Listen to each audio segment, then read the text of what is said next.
é o William. Nós estamos aqui para apresentar um resumo do livro A Arte da Guerra, de Sun Tzu, e nós também iremos fazer algumas aplicações do livro ao nosso cotidiano, e em especial ao nosso cotidiano, o meu e o do William, porque somos alunos de Direito, inclusive do segundo período vespertino, já estamos fazendo as apresentações também, né?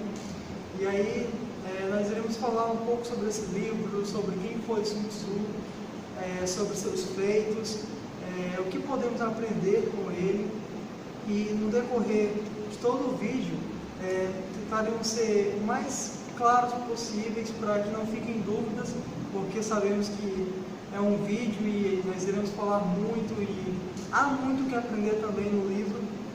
Então eu vou começar e depois o William vai falar um pouco sobre a aplicabilidade disso no direito. Peço que vocês tenham paciência e assistam o vídeo todo, porque realmente é grande, é muita coisa para falar. Primeiramente eu quero começar dizendo o que é o livro A Arte da Guerra. O livro A Arte da Guerra é um livro composto de 13 capítulos, escrito por um general de batalha chinês chamado Sun Tzu, que nasceu em Zhou.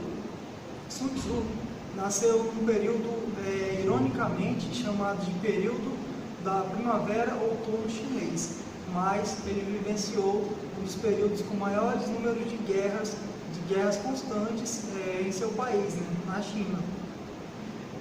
Ele escreveu esses 13 capítulos nesse tratado filosófico-militar sobre maneiras de vencer, sobre os caminhos para a vitória e principalmente sobre o quanto é melhor você não ter que batalhar, o quanto é melhor que se evite a guerra, porque apesar de tudo, Sun Tzu afirmava que o propósito, até mesmo na guerra, deve ser da paz.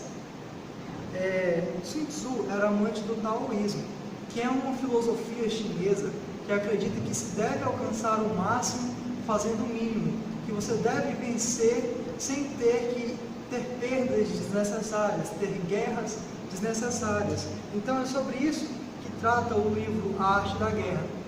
Algumas curiosidades, né, sobre o livro A Arte da Guerra é que ele foi utilizado, né, segundo um grande historiador chinês, ele foi utilizado por Napoleão Bonaparte em algumas de suas guerras. Ele baseava-se em histórias contadas na filosofia de Sun Tzu. Esse livro também, A Arte da Guerra, é atribuído a ele, né, mas afirma-se que ele não é o único autor, que há outras pessoas que também escreveram algumas partes desse livro, A Arte da Guerra.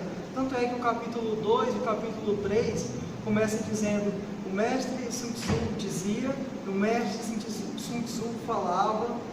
Então percebe-se aí que era alguém, um discípulo, né? Alguém que o seguia de perto, alguém que convivia com ele, que via suas experiências.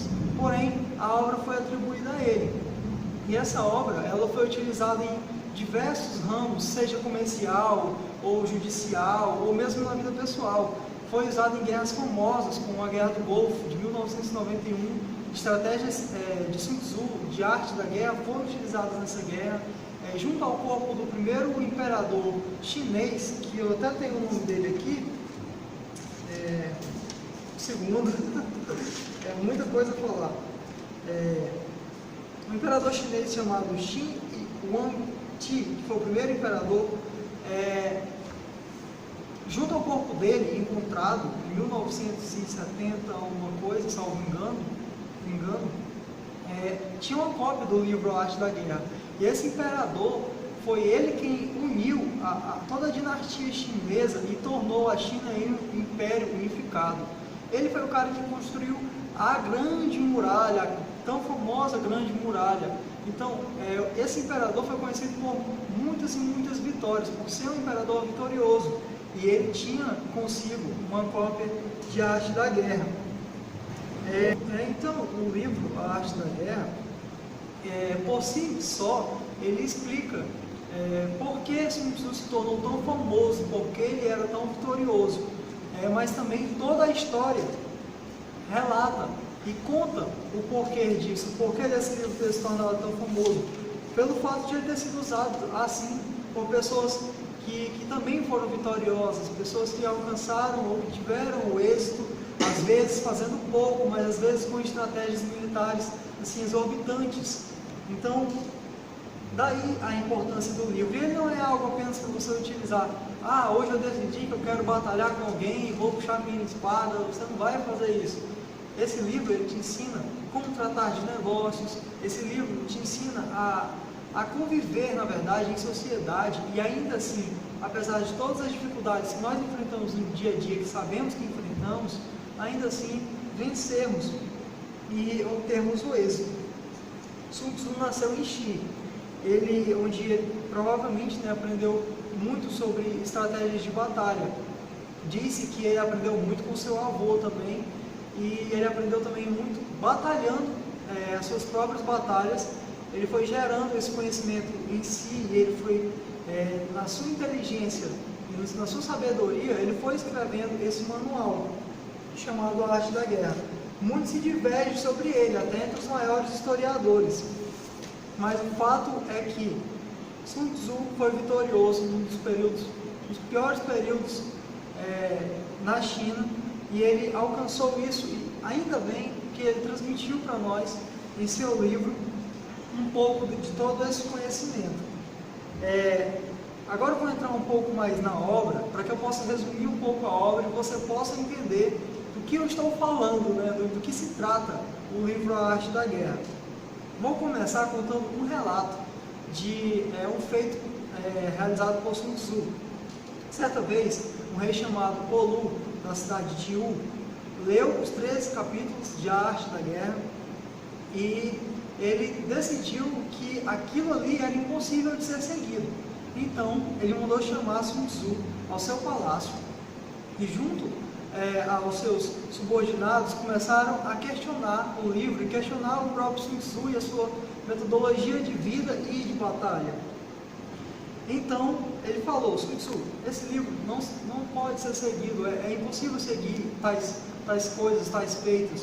Sun Tzu falou: sim, eu posso transformar até o homem mais comum em um grande soldado. E aí ele falou: tá bom, então se você consegue mesmo fazer isso com um homem comum, então talvez você também consiga fazer com mulheres. Então o rei mandou chamar suas 180 concubinas, que eram mulheres específicas ao rei, destinadas apenas a ele e ao seu bel prazer. Ele chamou suas concubinas e disse para o Sun Tzu o seguinte: bom, agora eu quero que você treine elas e que você as ensine a arte da guerra, que as ensine a batalhar. Então ele disse: tudo bem. Ele aceitou, levou as concubinas do rei para treiná-las, e no meio do treinamento, no meio do teste, sendo bem sucinto, elas começaram a rir. Ao ouvirem o som do ordenamento, vocês irão fazer direita volver, esquerda volver, meia volta, depois irão seguir o sentido horário. E ele foi dando ordens, e baseado nessas ordens, as concubinas deveriam seguir e obedecer. Porém, durante o treinamento, elas começaram a rir. E aí Sun Tzu, depois de muito insistir para elas obedecerem a ele, porque ele reconhecia que podia ser erro dele isso, depois delas continuarem rindo, ele chegou à seguinte decisão: bom, se um militar comete um erro em campo de batalha, ele deve ser punido. Então, vocês também serão punidos, porque eu estou as treinando para serem militares. Então ele decidiu que mataria as duas favoritas do rei, e assim ele o fez. A sangue frio, decapitou as duas concubinas favoritas do rei. Ao saber disso, o rei ficou muito triste quando o Sun Tzu ia embora. Porém, esse mesmo rei, o rei Olu, começou a perder inúmeras batalhas para reinos do oeste e do norte. Então ele chamou o Sun Tzu de volta para batalhar ao seu lado e o tornou comandante-chefe do seu exército. E depois de treinar essas concubinas e levá-las ao rei, Sun Tzu disse uma frase que resume um pouco do que ele planejava fazer aos soldados, que ele também iria fazer aos soldados do rei. Que ele disse: a partir de agora, ó rei, mande que os seus soldados andem sobre o fogo ou sobre a água, e nada de mal, e eles te obedecerão, e eles não irão reclamar, e eles apenas seguirão as tuas ordens. E realmente, após o treinamento de Sun Tzu, tanto as mulheres quanto os soldados do rei estavam começando a obedecer e fazer de tudo pelo rei e pelo reinado como um todo. Portanto, ainda que algumas vezes frio, o método de Sun Tzu sempre funcionou. Eu vou contar apenas mais um relato da história de Sun Tzu e suas batalhas, e depois eu vou para a ideologia do livro, a ideologia do que ele quis passar mesmo com essas histórias. Bom, eu vou contar uma outra história de uma outra edição do livro A Arte da Guerra que nós lemos. É uma edição um pouco maior que tem alguns comentários sobre a vida de Sun Tzu. Nessa edição, com mais ou menos 150 páginas, conta alguns dos feitos dele. E, fora esse outro que eu já contei, tem esse que eu quero mencionar, que foi algo muito inteligente. Sun Tzu estava com seu exército em menor número contra o exército inimigo. Ele então fez o seguinte: começou a atacar em pontos estratégicos a capital do inimigo, do rei do inimigo.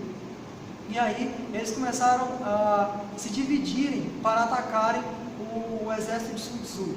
Enquanto eles se dividiam para atacar nos pontos estratégicos, uma parte do exército entrou dentro da capital, sequestrou o rei, fez o rei refém e pediu para que o rei decretasse que a partir de agora U era vencedor da guerra e o rei Olu teria ganho. E assim o rei o fez para poupar a própria vida. E o rei de U venceu com a ajuda de Sun Tzu.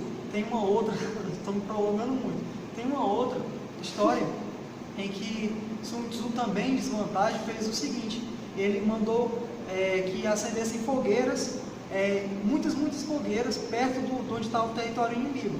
Então, os inimigos começaram a perceber que eles estavam perto. Só que com o passar das noites, Sun Tzu foi mandando diminuir o número de fogueiras. E o exército inimigo começou a achar que os soldados de Sun Tzu estavam desistindo, estavam abandonando a batalha porque estavam mesmo com medo. E aí, já depois de algumas noites e o número de fogueiras, e os sinais de fumaça bem menor, eles disseram: bom, já que restou só isso, vamos atacá-los. Só que Sun Tzu estava os guiando também, ao mesmo passo, para um desfiladeiro. Nesse desfiladeiro, ele posicionou inúmeros arqueiros e escreveu numa árvore: aqui o rei tal irá morrer. Quando eles iam passando por esse desfiladeiro sem saída, o rei parou e viu algo escrito e viu o seu nome na árvore. Quando ele parou para ler, os arqueiros enfiaram muitas flechas no rei e o mataram. Então o Sun Tzu, com essas e outras inúmeras estratégias que não convém agora, ele ia vencendo as suas batalhas. E o que eu quero dizer com essas histórias todas? Qual é a ideologia principal de Sun Tzu? É aquela que eu já citei no começo: alcançar o êxito é importante, mas alcançá-lo sem perda desnecessária é mais ainda. Ele destaca muito o fator ciência para que você consiga isso. Há algumas coisas que Sun Tzu disse que você precisa conhecer. Uma delas é a arte da guerra. Brincadeira. Há algumas coisas que ele disse que você precisa conhecer. Primeiro, conhecer a você mesmo, conhecer os seus limites, conhecer seus pontos fracos, suas habilidades, onde você pode errar para que você não o cometa. Conhecer seus inimigos, conhecer seus aliados e aqueles que estão ao seu favor. E conhecer os 5 elementos básicos para que se alcance o êxito em qualquer guerra, que ele diz: a influência moral, o tempo, o terreno, o comando e a disciplina. Esses são aspectos que devem sempre ser levados em conta. E se você conseguir entender esses 5, como disse o próprio Sun Tzu, e se você conseguir conhecer a si mesmo e aos inimigos, e essa é uma frase dele, não há guerra que você precise temer. E eu vou só falar um pouquinho desses 5 elementos, e aí o nosso amigo William vai dar continuidade ao trabalho. Os 5 elementos são: primeiro, doutrina, que é a influência moral. E já até começando a parte do nosso amigo William, já até aplicando isso ao direito. O que é saber a doutrina? É estabelecer uma ideologia de vida que você quer seguir, estabelecer metas, foco, e baseado nisso, você viver e convencer outras pessoas que essa ideologia é a correta. No direito, isso também remete a conhecer as leis e como você irá usá-las e ao seu poder de convencimento a usá-las, é o seu conhecimento sobre a doutrina. Conhecer o tempo. No livro, ele se refere isso ao clima, a conhecer o clima, saber que você não pode atacar no inverno ou no verão porque está quente demais ou porque está chovendo demais. Saber a hora oportuna e a inoportuna. Então, isso também é aplicável à sua vida. Saber a hora de falar, a hora de agir, a hora que você deve ficar quieto e a hora que você deve ir buscar e ir atrás. O terreno. Saber que o terreno X, ele é ótimo para atacar, porém ele é terrível para se defender, como era o caso do desfiladeiro. Era terrível para fugir. Saber com qual terreno você está lidando e, a partir disso, você se preparar para ele. Conhecer suas possibilidades, projetar seus passos e pensar em quais serão os passos do adversário. O quarto, primeiro, doutrina. Segundo, tempo. Terceiro, terreno.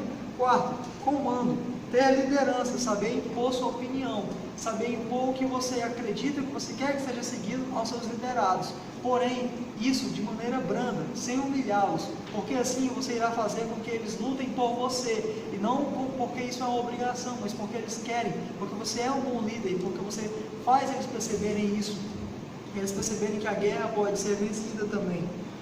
Ter disciplina, por último, ter disciplina, ter organização, saber quais são os seus objetivos e se organizar mediante eles e tomar medidas para que você alcance isso. Essa parte de um resumo, um pequeno resumo do livro e da ideologia de Sun Tzu, para você alcançar o êxito, para você alcançar o caminho da vitória.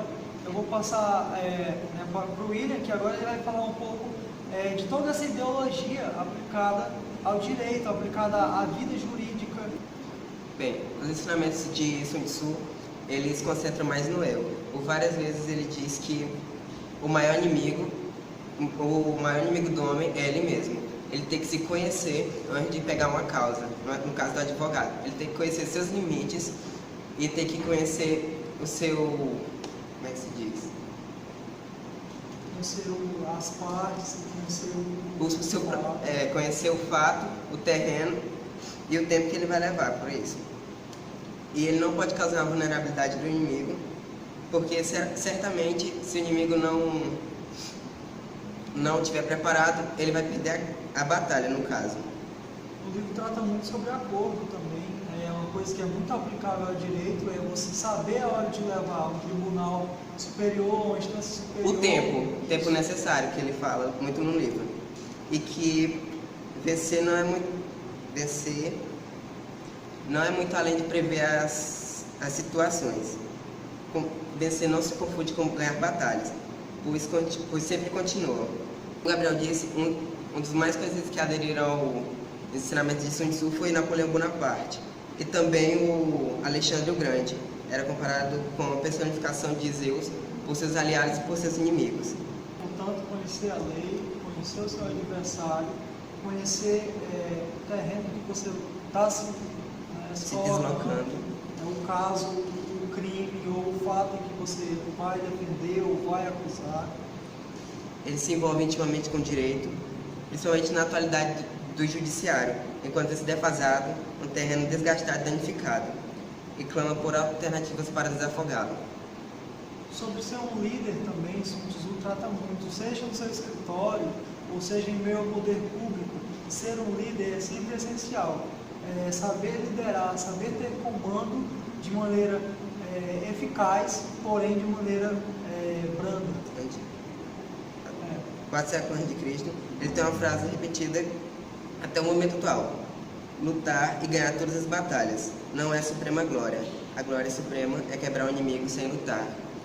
Bom, gente, então basicamente esse foi o nosso trabalho. Principalmente no seu dia a dia. Eu falei muito, mas porque nosso grupo era 4 pessoas, mas aí um rapaz pegou o crédito da disciplina, aí outro saiu, a gente tá até com medo de acontecer alguma coisa e um saiu, o outro saiu, e aí acabou sobrando 3 partes para mim.